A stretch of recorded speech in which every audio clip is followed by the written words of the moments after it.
Pse njerëzit të harrojnë por rikthehen përsëri? Ka njerëz që largohen sikur gjithçka mbaroi, sikur nuk ndjenin më asgjë. Heshtin, zhduken, vazhdojnë jetën e tyre.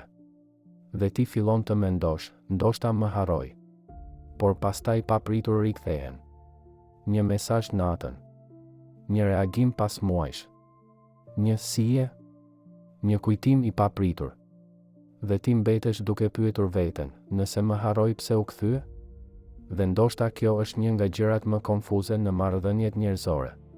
Sepse njerëzit nuk harrojnë gjithmonë aq shpejt sa duken. Shpesh thjesht heshtin. Shpesh largohen për të mos ndier. Por emocionet nuk zhduken gjithmonë kur dikush largohet. Ndonjëherë vetëm fshihen për pak kohë. Ka diçka shumë interesante tek mendja njerëzore. Kur dikush është gjithmonë aty, truri mësohet me praninë e tij, me mesazhet, me energjinë, me rutinën emocionale. Dhe për një kohë, njerëzit mund të mos e kuptojnë plotësisht vlerën e asaj pranie. Por sapo ajo mungon, realisht diçka ndryshon. Papritur lind heshtja, mungesa, boshllëku. Dhe pikërisht atëherë kujtimet fillojnë të flasin më fort.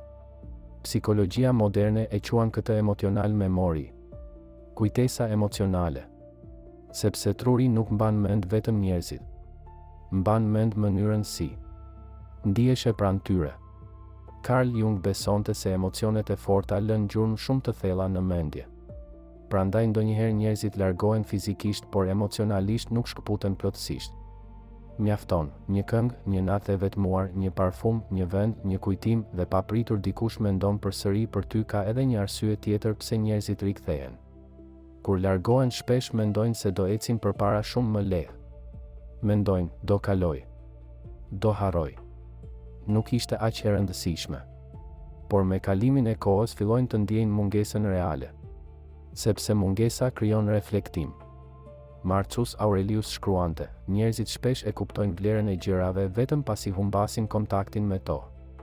Dhe ndoshta kjo ndodh shumë në dashuri.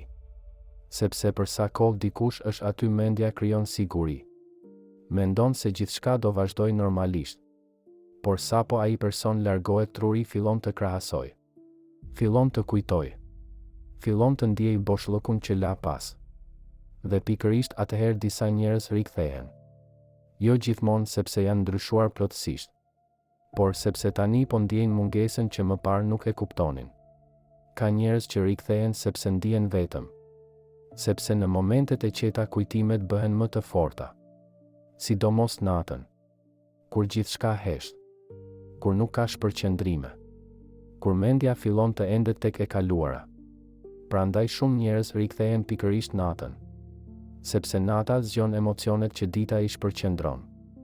Nietzsche shkruante, disa emocione kuptohen vetëm në heshtje. Dhe ndoshta kjo është arsyeja pse disa njerëz rikthehen shumë vonë. Sepse vetëm pasi mbeten vetëm me mendjen e tyre fillojnë të ndjejnë realisht. Ka edhe ego brenda gjithë kësaj. Disa njerëz rikthehen sepse duan të dinë nëse ende kanë ndikim emocional tek ti, nëse ende mendon për ta. Nëse ende mund të rikthehen kur duan. Dhe kjo është shumë e rëndësishme të kuptohet. Sepse jo çdo rikthim është dashuri. Ndonjëherë është nostalgji, vetmi, kuriozitet, emocional, ose thjesht frikë nga fakti që ti po ecën përpara. Ka njerëz që nuk durojnë dot idenë që dikush që i deshi tani mund të jetë mirë pa ta. Prandaj rikthehen sapo ndjejnë distancën tënde reale. Carl Jung besonte se njerëzit shpesh kërkojnë përsëri atë që mendonin se e kishin humbur përgjithmonë. Sepse humbja zgjon vetdijen emocionale. Dhe ndonjëherë njerëzit nuk e kuptojnë çfarë ndjenin derisa nuk të kanë më. Ka diçka shumë moderne tek kjo. Sot njerëzit shpërqendrohen vazhdimisht. Rrjete sociale, opsione, mesazhe, vëmendje. Dhe shumë njerëz nuk ndalen kur mjaftueshëm për të reflektuar realisht mbi emocionet e tyre.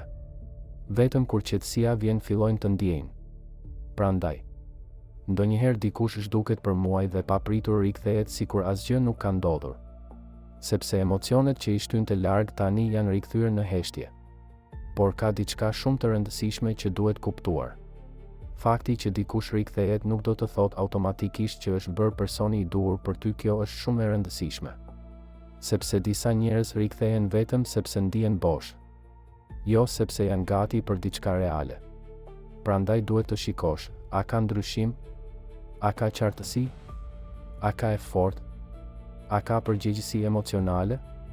Sepse rikthimi pa ndryshim krijon të njëjtën dhimbje përsëri. Erich Fromm shkruante se dashuria e pjekur nuk është vetëm ndjenjë, është vendim dhe përgjegjësi. Dhe ndonjëherë njerëzit rikthehen me emocione, por jo me pjekuri emocionale. Dhe kjo krijon cikle që përsëriten. Afrohen, largohen, rikthehen, zhduken përsëri.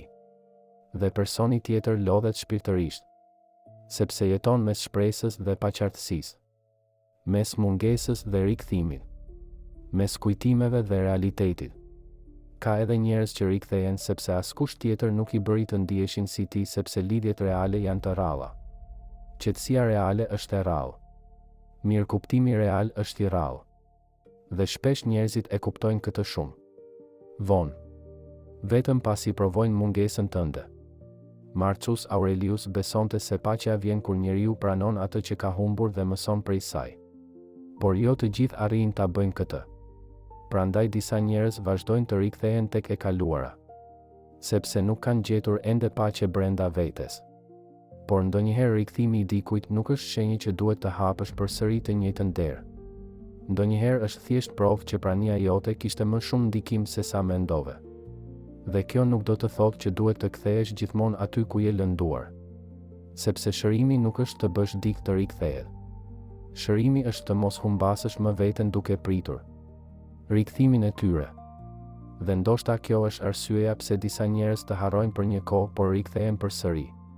Sepse mungesa jote fillon të flasë më fort se sa prania jote dikur. Abonohu në kanal për më shumë video rreth psikologjisë, emocioneve, marrëdhënieve dhe anës së heshtur të natyrës njerëzore. Ndoshta disa biseda dëgjohen më mirë natën.